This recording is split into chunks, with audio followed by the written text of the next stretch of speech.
부족함이 없는 생애, 이런 주제를 가지겠습니다. 다윗의 삶이죠. 이 시편 23편은 다윗이 노년에 기록했다 이렇게 알려져 있는 시입니다. 우리가 새벽 시간으로 시편 다윗의 시를 주로 새벽 기도에 말씀을 보는데, 참 다윗이라는 사람은 하나님 앞에 은혜를 많이 입은 사람이다 이렇게 생각이 들어집니다.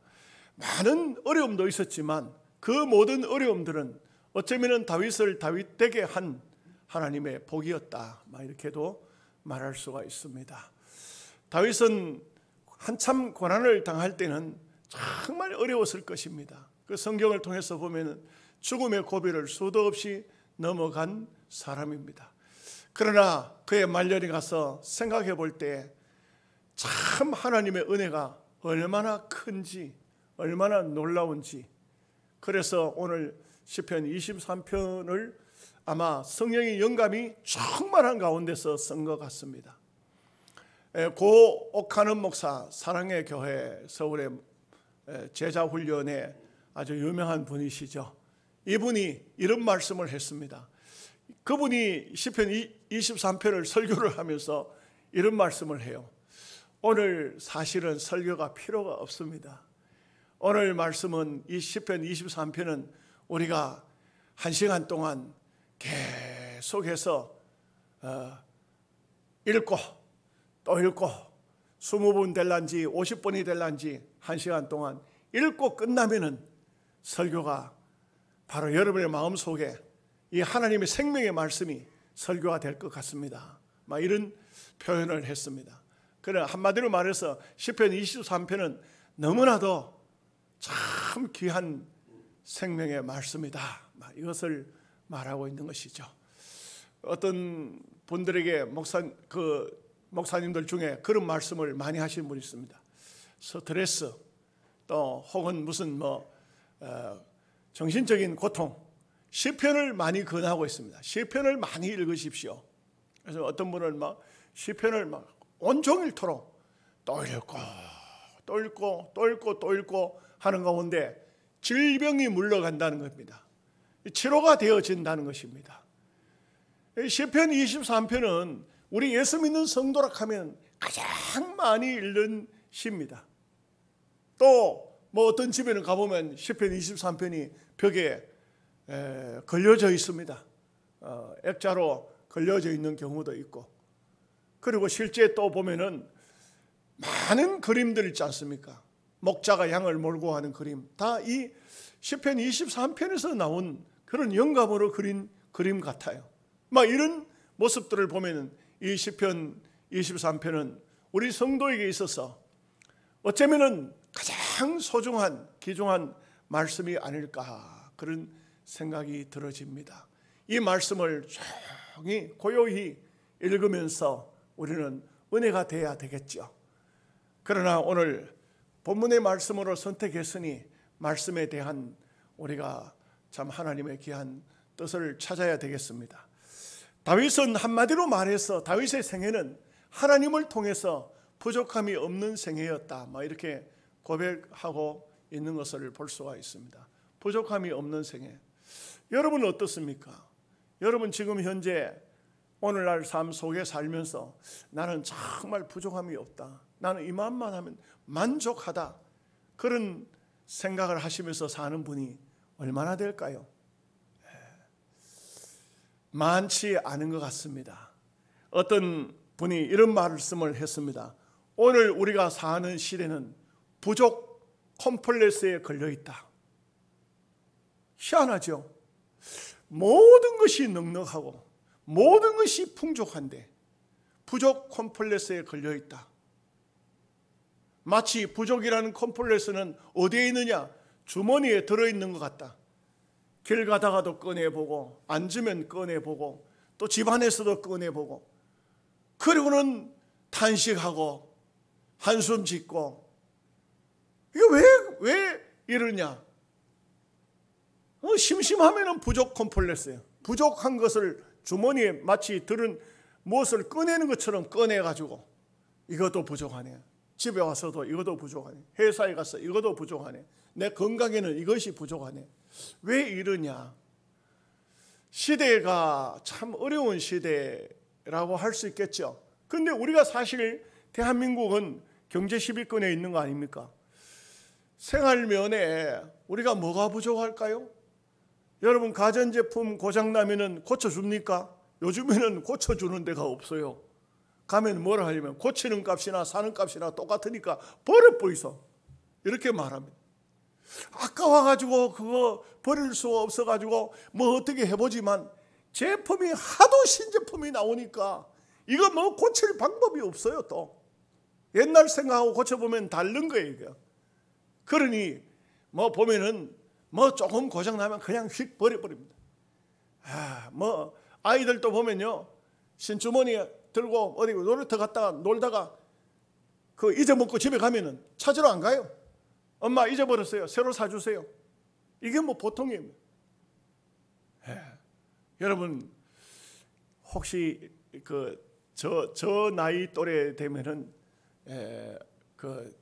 혹시 저하고 비슷하거나 좀 더 연세 잡수는 분들, 옛날 타이어표 검정 고무신 이거 하나 하면은요 몇 년을 신어요. 안 떨어지는 거예요. 그런데 또 이게 원만하게 옆에 뭐 어쩌다 보면 고무가 사가 옆으로 찢어져요. 그러면 또 부모님이 껌해줘. 바닥은 아직도 남았어. 그러니까 꽤 많은 아이들이 어떻게 하냐면 다리에 가가지고 그런 바닥을 세면에다가 문질러요. 빨리 바닥이 떨어져야 이거 새 신발을 사주지. 사줘봤자 또맹 타이어표 검정 고무신이라. 더 좋은 거 사주는 법이 없어요. 중학교 들어가면 운동화 사시는. 중학교에는 검정 고무신 잘 안 신어요. 안 신고 가. 얼마나 참 그때 당시 그 시대는 그 검정 고무신 새 것만 하나 사줘도 얼마나 좋았는 시절이 있었는데, 오늘 우리가 사는 세상 속에서는 많은 것들이 풍족하지만 그렇지만 만족을 못 느끼고 살고 있다. 어떤 분이 이런 글을 썼어요. 서울에서 미화원을 하는 분인데, 아파트에 그 쓰레기를 이제 그 아파트에 뭐 쓰레기를 버리면 밑에서는 이제 쓰레기를 다 지금은 비닐봉투에 다 담고 이렇게 하지만 옛날에 그냥 버리는데, 그 쓰레기를 퍼담다 보면은 그냥 소고기 덩어리가 냉동돼 가지고 얼어 가지고 이 비누리에 싼 것이 통째로 그냥 들어 있다는 거예요. 그것을 버리기 아까워 가지고 집에 가져와서 보면 아직도 얼마든지 먹을 수 있는 그런 것이, 뭐 소고기 덩어리, 뭐 막 생선, 뭐 별별 걸, 뭐 어떤 거는 깡통 통조림 말에 따지도 안 하고 그냥 버리.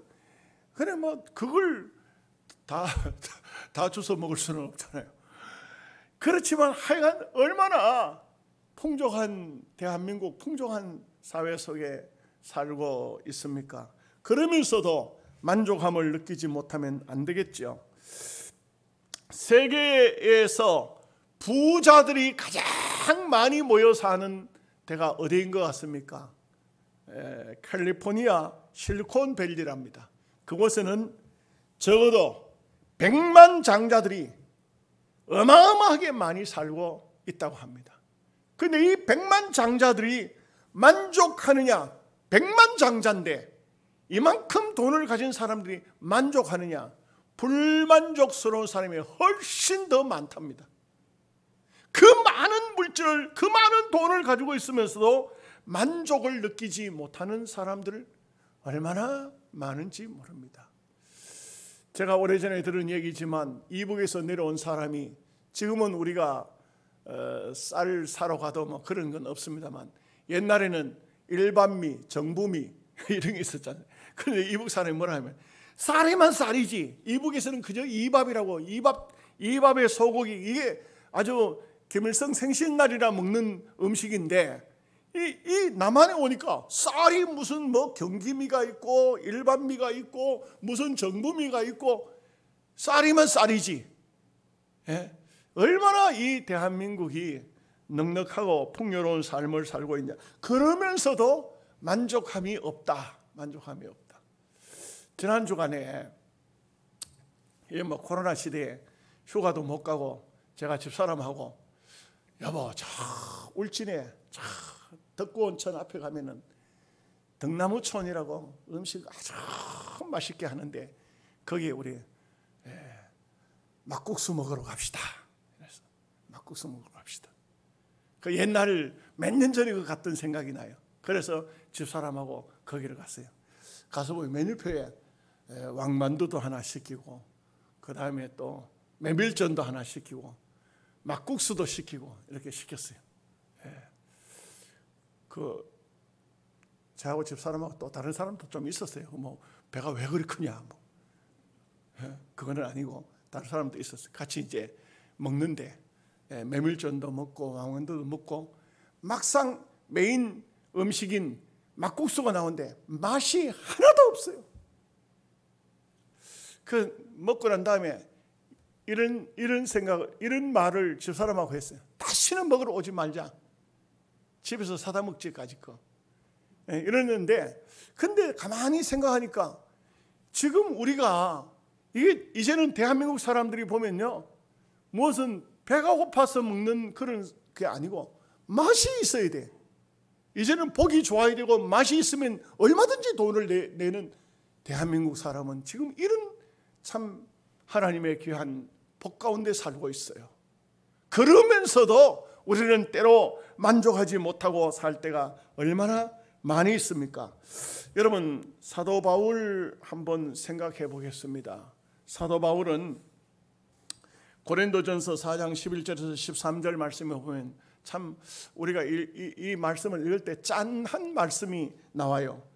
바로 이 시각까지 우리가 줄이고 목마르며 헐벗고 매맞으며 정처가 없고 또 수고하여 친히 손으로 일을 하며 모욕을 당한 즉 축복하고 박해를 받은 즉 참고 비방을 받은 즉 건면하니 우리가 지금까지 세상에 더러운 것과 만물의 찌꺼기 같이 되었도다. 주의 종들입니다. 참 이런 말씀을 읽으면요, 오늘 한국교회 목회자들은 너무 성도들인데 참 존경을 받으며 얼마나 넉넉하고 부유한 삶을 사는지, 그러면서도 우리가 복음을 위해서 얼만큼 사는지 부끄러움을 느낄 수밖에 없어요. 고린도후서 11장 24절에서 27절 말씀에 보면 이거 뭐 굶고 춥고 이런 정도가 아니에요. 유대인들에게 40에서 하나 감한 매를 5번 맞았으며 3번으로 태장으로 맞고 1번 돌로 맞고 3번 파선하고 일주일을 깊은 바다에서 지냈으며 여러 번 여행하면서 강의 위험과 강도의 위험과 동족의 위험과 이방인의 위험과 시내의 위험과 광야의 위험과 바다의 위험과 거짓 형제 중에 위험을 당하고 또 수고하며 애쓰고 여러 번 자지 못하고 줄이며 목마르고 헐벗고 굶주리고 춥고 헐벗었노라. 이 정도의 고통을 겪었다면 어떤 탄식이 나올 뻔도 한데, 고린도서 12장 9절에 하나님께서 나에게 이르시기를 내 은혜가 내게 족하도다. 이는 내 능력이 약한 데서 온전하여 짐이라. 빌립보서 4장 12절 말씀에 나는 비천에 처할 줄도 알고 풍부에 처할 줄도 알아. 모든 일 곧 배부름과 배고픔과 풍부와 궁핍에도 처할 줄 아는 일체의 비결을 배웠노라. 부유할 때나 가난할 때나 평화로울 때나 매맞았을 때나 언제나 모든 삶에 있어서 모든 비결을 다 배웠다는 겁니다. 한마디로 말하면 이 사도 바울은 이 땅 위에 사는 삶 속에서 그저 주님을 바라보며 오늘 표현대로 하면 만족하는 삶을 살았다. 여러분 삶에서 여러분 만족하면서 사십니까? 나는 이만하면 됐다. 만족하십니까? 참 우리 성도의 삶이라는 것은 오늘 이런 말씀들을 통해서 사도 바울이 이렇게 고생하면서도 한마디로 만족하며 살았다. 구약의 다윗이 그 어려운 사망의 음침한 골짜기를 수도 없이 건넜지만 내 잔이 넘치나이다고 할 정도로 그 바울의 고백이, 다윗의 고백이 우리에게 어떤 의미를 줄까요? 여기서 오늘 이제 그 다윗을 통하여서 몇 가지를 생각해 보고자 합니다. 부족함이 없다는 것은 첫째는 푸른 풀밭에 하나님께서 나를 목자로서 양으로 누워주신 은혜입니다. 여러분, 양들에게 있어서 아주 중요한 의미가 있는 것을, 양들은 풀밭에 잘 눕지 않는다고 합니다. 양은 왜 그러냐 하면은 양은 겁이 많은 동물입니다. 그래서 토끼만 한 마리 뛰어가도 양은 놀라서 그냥 허겁지겁한다 이거죠. 그리고 양은요, 배가 고프면 절대로 땅바닥에 눕는 법이 없습니다. 이 배가 줄인 창자가 채워져야 되지. 그리고 또한 양은요, 깨끗지 않은 장소에는 가지도 않을 뿐만 아니라 거기에 누울 수가 없습니다. 얘는 체질적으로. 그러면 양을 여기에 말씀에 보면 그가 나를 푸른 풀밭에 누이시며 쉴 만한 물가로 인도하시는 도다. 여기 이 말씀 한마디 속에서 하나님께서는 다윗에게 만족하게 하셨다는 겁니다. 양이 풀을 넉넉하게 먹었다, 배부르게 먹었다. 그러면 이 양은요, 목자가 곁에 있고 아무 어려움이 없으면 풀밭에 쉬는 겁니다. 우리가 모든 그 목자와 양의 그림들을 봐도 누워있는 양들은 거의 잘 없어요. 참 전부 서 있는 양이지. 근데 이 양이 팔레스타인 지방 같은 데서는, 오늘 우리가 사는 우리 이런 대한민국 같은 환경은 여러분 세계 어느 나라도 잘 없어요. 잘 없습니다. 대한민국 땅 같은 게 잘 없습니다. 제가 뭐 세계 여러 나라를 다녀본 건 아니지만 그래도 미국에도 하재식 목사님하고 그 미국 산속에 그 목사님이 버섯 따러 가자고 해가지고 산에 집회 마치고 난 다음에 산에 들어가 보기도 하고, 또 브라질 갔을 때 호텔 주변에 이렇게 들어가 보기도 하고, 아르헨티나도 마찬가지, 그리고 중국 갔을 때도 마찬가지, 여러 군데 뭐 산을 이렇게 들어가 봤어요. 정말 흙 자체가, 대한민국 땅이 이게 너무너무 좋아요. 하나님께서 딱 요 전 세계에서 대한민국만큼 좋은 땅을 안 만들어 놓은 것 같아요. 여기에 제일 좋은 것 같아요. 이런 풀이 얼마나 그냥 막 좋은 풀들이 많습니까? 풀이 너무 잘나서 탈이죠. 유대 나라는 그렇지 않아요. 팔레스타인 지방은 그렇지 않아요. 풀이 너무 귀해요. 목자가 푸짐하지 않으면 목초지를 못 찾아요. 물론 경험 삼아서, 경험 따라서 찾기도 하지만, 그러나 이 푸른 초장으로 양떼를 이끌고 와서 양들에게 배불리 먹인다는 것은, 이것은 목자의 참 능력입니다. 이 양들이 그 사막 같은 메마른 땅에서 풍족하게 먹었다. 그리고요, 물이 급하게 흐르는 데는 양이 물을 잘 못 먹어요. 참 잔잔하게 흐르는 시냇가에 양들을 몰고 와서 물을 먹였다. 이 다윗이 생각할 때에 하나님 아버지는 어떤 분이시냐 하면은 내게 먹을 것과 마실 것을 풍족하게 주셨다, 넉넉하게 주셨다. 그래서 하나님으로부터 만족하는 삶을 살았다. 신앙생활에 있어서 여러분, 예수 믿으면서 정말 하나님 은혜 가운데서 나는 참 만족한 삶을 삽니다 하는 그런 신앙을 우리가 갖고 있느냐? 이만하면 됐습니다, 만족합니다, 그런 삶을 살고 있습니까? 내 남편, 내 아내 만족합니다, 내 자녀들을 정말 하나님 귀한 선물로 주셔서 만족합니다, 내 부모에 대해서도 만족합니다, 감사합니다, 이렇게 하고 있습니까? 대체적으로 사람들을 보면은 2% 부족을 보고 있어요. 플라톤은 이런 말을 합니다. 우리의 삶을 놀이처럼 살아라. 우리의 삶을 즐겁게 살아라. 놀듯이 살아라. 어떤 하나님을 향해서도 어떤 노래를 하면서 하나님 앞에 봉헌하라. 즐겁게 기쁘게 놀이하면서. 이 플라톤의 철학 가운데 놀이 철학이 있어요. 놀이 철학. 여러분 노는 게 피곤합니까? 노는 건 피곤하지 않습니다. 노는 건 항상 즐겁습니다. 물론 맨날 노는 사람 보고 놀아라 하면은 그거는 안 되지만 열심히 사는 사람에게 휴식이 왔을 때, 놀이가 왔을 때 그 얼마나 즐겁고 기쁜 것입니까? 우리의 신앙을 바로 그렇게 가져야 될 것을 그렇게 말하고 있습니다. 그가 푸른 풀밭에 누이시며 쉴 만한 물가로 인도하시는도다. 이 한 절 말씀 속에서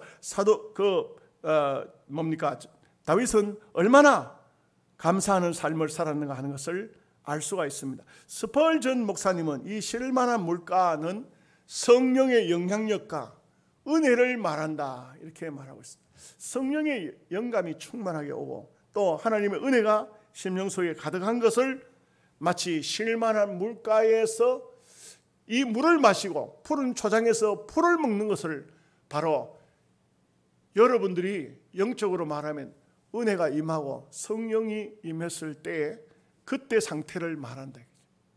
오늘 우리가 하나님의 양 아닙니까? 뭘로 만족하느냐? 세상의 물질이나 건세나 명예가 아니라 하나님께서 주시는 말씀의 은혜 그리고 성령의 감동, 감화 이것이 바로 푸른 초장 쉴 만한 물가다 이렇게 말씀하고 있는 것입니다. 그 다음에 두 번째로 말씀을 드릴 것은 여기에 보면 3절 말씀에 내 영혼을 소생시키시고 자기 이름을 위하여 의의 길로 인도하시는도다. 참 제가 새벽 시간에도 말씀을 드렸습니다만 하나님 말씀은 놀랍게도 우리의 영혼을 소생시킵니다. 우리가 신앙생활을 하면서 참 생각지 않았던 어떤 뭔가에 걸림이 있어요. 걸림. 마치 우리가 산을 다니다 보면 거미줄이 자꾸 몸에 걸립니다. 이거 뭐 자꾸 걷어내야 돼요. 거미줄 걸린 상태에 그냥 달리면 아주 찝찝해서 힘들어 안 돼요. 우리가 이 세상에 사는 동안에 뭔가가 자꾸 걸림이 와요. 뭔가 자꾸 찝찝한 것이 다가옵니다. 그래서 나도 모르게 그만 마음이 주저앉고 삶이 영 피곤해지고 막 이럴 수도 있어요. 그래서 우리가 한 주간 동안 살면서 여러 가지 복잡한 세상 속에서 힘들고 어렵고 피곤하고 지치고 또 때로는 늘 생활이 말 그대로 무미건조하고 이럴 수도 있습니다. 그럴 때 하나님의 전에 나와서 주의 말씀을 들으면서 이 말씀이 정말 내 심령 속에 심오하게 다가올 때에 은혜로 다가올 때에 이 말씀을 통해서 우리의 심령 속에 속이 막 변화되어지고 뒤집어져서 갈아엎어서 더럽고 추한 것은 다 깨끗이 정리가 되어지고 이럴 때에 우리는 우리의 심령 속에 하나님 말씀을 통해서 영혼이 소생이 되는 것입니다. 우리가 말씀을 통해서 늘 우리의 심령을 갈아엎어야 돼요. 소생되어야 됩니다. 이 하나님의 말씀은 생명이 있다고 했지 않습니까? 정말 하나님의 말씀은 영혼을 변화시키는 그 잘못된 영혼에 잘못된 붙어있는 더럽고 추한 것들을 말씀의 검이 들어가서 그야말로 영혼을 새롭게 만드는 더러운 것을 잘라버리는 끊어버리는 그런 놀라운 역사가 있는 것입니다. 여러분 양은요 참 이 양에 보면 몸뚱이는 크고 다리는 짧아요. 눈은 또 굉장히 그 시력이 나빠요. 그래서 목자가 이 양을 인도할 때 정말 잘 인도해야 돼요. 잘못 인도하면은 구부러져 버린 거예요. 구부러지고 구덩이에 빠져버리고 구덩이에 빠지면요 양이 구덩이에 넘어졌다. 혼자 힘으로 못 일어나요. 그러면 양이 할 수 있는 방법은 뭐냐? 소리 지르는 길밖에 없어요. 매 하고 소리 질러요. 그러면 목자가 쫓아가가지고 그 양을 일으키고 또 구덩이에서 건져내고 이렇게 해야 됩니다. 참 어떻게 보면은 우리는 양이라는 사실이 어떻게 그렇게 딱 맞는지 몰라. 그냥 놔두면 구덩이에 처박혀가지고 못 일어나. 혼자 힘으로 못 일어나. 가서 건져내. 할 수 있는 방법은 그냥 우리가 고함 치는 길밖에는 없어요. 내 힘으로 여러분 어느 구덩이에 빠졌다든지 할 때 여러분 힘으로 그 구덩이에서 빠져나와 냅니까? 못 빠져나와요. 목자의 도움이 있어야 돼요.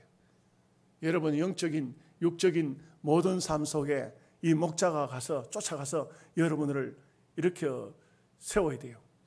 예, 필립 켈러라는 목사님이 그런 얘기를 하잖아요. 양떼들이 쫙 이동할 때 이 구덩이가 있으면은 어린 양은 가다 보면 생각지 않게 구덩이가 나타나는 게 맨날 양들이 풀 떠들어 다니는 목초지 이동하는 그런 장소이지만 구덩이가 나타난다. 왜? 유대 나라 땅은 전부 마사토예요. 비가 안 오다가 한 번 올 때는 쫙 와버리면 그냥 그 마사토에 갑자기 골짜기가 생겨버려요. 갑자기. 이게 비가 뭐 자주 오는 건 아니지만 봄, 가을로 오는데 이 골짜기가 생긴다. 그러면 어린 양들이 그거 못 건너가요. 못 건너가면은 정말 필립 켈러 목사님이 보니까 신기한 게 있어요. 신기한 게. 뭐가 신기하냐? 그 구덩이에 늙은 양들이 와서 엎드리더라고요. 구덩이에 이렇게 엎드리. 그러면 어린 양이 그 늙은 양의 등을 밟고 골짜기를 건너가는 게 다 건너가는 거예요. 얼마나 신기해요. 목자가 가르치는 것도 아니고 목자가 그 수많은 양떼 어린 양들을 다 골짜기로 옮겨놓지도 못하는데 늙은 양들이 와서 다 엎드리니까 그 양들을 밟고 어린 양들이 뭐 양떼가 이동하는 중에도 막 태어나지 않습니까? 그 양들이 전부 그 늙은 양 등을 밟고 건너가는데 얼마나 신기합니까? 이 필립 켈러라는 목사님은 미국 사람이에요. 근데 그 팔레스타인 지방 와서 왜 하나님께서 우리를 양떼라 했는지 그걸 살핀 거 아닙니까? 그런데 문제가 있어요.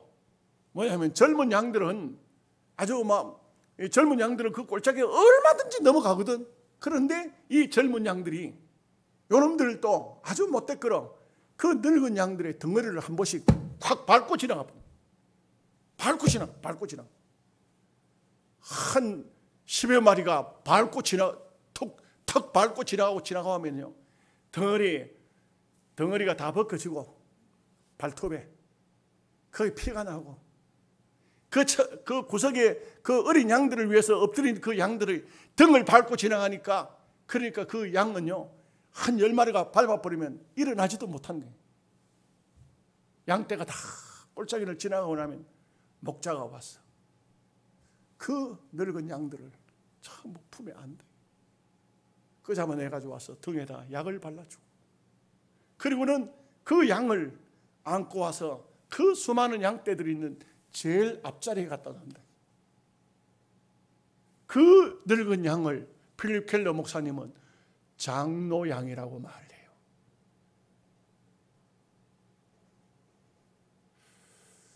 어떤 의미가 있을까요? 오늘 교회로 얘기를 한다면 우리 교회가 가다가 지금 코로나 팬데믹 이것도 하나의 골짜기 아닙니까? 이런 골짜기를 만났을 때 누가 그 골짜기에 엎드려 있느냐? 장로 양들이 엎드려 있다. 그런데 어린 양만 건너가는 것이 아니라 젊은 양들도 밟아버렸을 때 상처가 생기고 힘이 없어서 그 골짜기 속에 그냥 처박혀서 일어나지 못할 때 가서 목자가 이렇게 세운다. 참 의미가 있지 않습니까? 일리가 있잖아요. 오늘 우리는 이런 모습을 보면서 참 양의 역할이 무엇이고 또 목자의 역할이 무엇인지 우리에게 잘 교훈해 주고 있습니다. 마태복음 18장 12절에서 14절 말씀에 너희 생각에는 어떻겠느냐? 만일 어떤 사람이 양 100마리가 있는데 그 중에 하나가 길을 잃었으면 그 99마리를 산에 두고 길을 잃은 양을 찾지 아니하겠느냐? 진실로 너희에게 이르노니 만일 찾으면 길을 잃지 아니한 99마리보다 이것을 더 기뻐하리라. 오늘 하나님 아버지의 마음이죠. 제가 어제 그동안 교회를 안 나오던 어떤 분하고 문자를 주고받는데 참 너무 마음이 짠했어. 우리 서북교회에 여러 가지로 일도 하고 하던 분인데 시험이 들었어요. 본인이 무슨 잘못을 하든지 우리 교회가 무슨 잘못을 한 것은 아닙니다. 그런데 교회를 못 나오는 이유를 부끄러워서 못 나온다 그래. 그건 말이 안 되잖아요. 왜 하나님 앞에 부끄러워서 못 나오는 교인이 어디 있습니까? 자기가 잘못한 것도 아니고 우리 교회가 잘못한 것도 아닌데 무슨 핑계거리가 그게 머릿속에 그리 떠오르는 겁니까? 교회를 못 나온다. 제가 문자를 보내고 많은 얘기를 나눴어요. 결국은 목사님 용서해 주십시오. 서북교회는 이제 그만 나가겠습니다. 아무리 이야기를 해도 안 되더라고요. 여러분, 우리가 신앙생활 하다가 성경에 극단적으로 이런 사람은 구원받지 못한다. 사실 엄격히 따지면 구원 못 받을 사람은 없습니다. 구원 못 받을 죄는 없습니다. 우리가 하나님 앞에 나오는 데 있어서 무슨 걸림돌이 생긴다. 그건 다 마귀가 하는 짓입니다. 우리는 어떤 사람이든지 예수를 믿으면 구원을 받을 것이고 하나님 앞에 나오면 이게 슈브예요. 슈브. 원문으로 슈브. 돌아오라. 내게 오면 내가 책임지겠다. 그런데 사람들은 뭔가가 걸려가지고 저는 볼 때 아무것도 아닌데 왜 그것이 걸려가지고 발목을 붙잡느냐 이거죠. 저는 참 안타깝습니다. 뭐 교인들도 200명이 넘어가면은 제가 일일이 그 사람들의 형편사정을 모르잖아요. 우리 권사님들이 좀 구역별로 자기 구역 안에 구역 식구들 중에 안 나오면 전화도 좀 하고 구역장, 교구장, 장로님에게 보고도 하고 그래도 안 되면은 담임 목사한테 연락을 해서 제가 다 살필 수는 없지만 여러분들이 구역마다 정해놓은 이유는 거기서 살펴야 되잖아요. 낙심된 자 없는지 살펴야 안 되겠습니까? 마지막 한 가지, 여기 4절 말씀에 보니까 내가 사망의 엄청한 골짜기로 다닐지라도 해를 두려워하지 않을 것은 주께서 나와 함께 하심이라. 오늘 제목으로 삼았던 참 그야말로 부족함이 없는 하나님이 함께 하시면 어떤 장소 어느 골짜기를 지날지라도 어떤 어려움이 있을지라도 부족함이 없다는 고백. 그리고 이 다윗은 뭐라고 말했습니까? 6절 말씀에 하나님이 선하심과 인자하심이 내 평생 따라오겠다. 나를 평생 따라오겠다. 여러분 절대 살다가 힘들고 어려울다고 하나님 나에게 왜 이러십니까? 아닙니다. 그게 하나님의 선하심이고 인자하심입니다. 결국 나중에 가서 보면은 하나님이 나를 복되게 하기 위해서 잘되게 하기 위해서 이런 때로는 고통도 주고 어려움도 주고 아픔도 줬구나. 그래서 결국 우리 결론은 뭐냐? 여호와의 집에 영원히 살리로다. 이겁니다. 우리 신앙, 여러분 이 세상에 너무 잘 살 생각하지 마십시오. 제가 아까 캘리포니아 100만 장자들 이야기를 했죠. 어떤 사람이요 얼마나 열심히 일하더랍니다. 그래서 그분 보고 당신 뭐 그렇게 열심히 하십니까? 좀 휴식도 좀 하지 막 쉬는 시간도 없이 그렇게 하십니까? 하니까 이 사람 하는 말이 보십시오. 주변에 한번 보십시오. 전부 막 이 100만 장자뿐만 아니고 200만 장자, 막 300만 장자, 1000만 장자가 있는데 나는 아직까지 이거밖에 안 됩니다. 아니 사람이 웃기는 것이 한 생에 80에서 요즘에는 뭐 100세 시대입니까? 100세까지 사는 동안에 실컷 써도 남을 돈을 가지고 있으면서 뭐 때문에 그렇게 밤잠을 못 자면서 막 그냥 고민하면서 아웅다웅하면서 그렇게 사느냐 이 말이에요. 이 세상밖에 없어요. 이 세상에 얼마나 더 살 것 같아요? 한순간 세상 끝납니다. 한순간. 여러분들 오늘이라도 하나님께서 오라 하시면 그냥 가야 되는 거예요. 뭐 하나님 뭐 이러고 저러고 핑계 댈 수도 없어요. 여호와의 집에 영원히 사는 것이지 이 세상 거는 아니에요. 원만하면은 여러분들의 재산을 영원한 집에다 옮겨 놓으시기 바랍니다.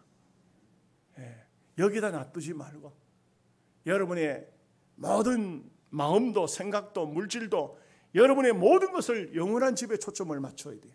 이 세상이 아닙니다. 젊은 분들이야 뭐 아직도 뭐 참 그렇죠. 그렇지만 이제 어느 정도 천국 갈 때가 가까운 분은 이 세상에다 초점을 맞추면 안 돼요. 요즘에는 권사님들 나이가 너무 당겨졌죠. 옛날에는 권사님이라고 하면은 연세를 많이 잡수신 분인데 이 권사가 왜 되는 거죠?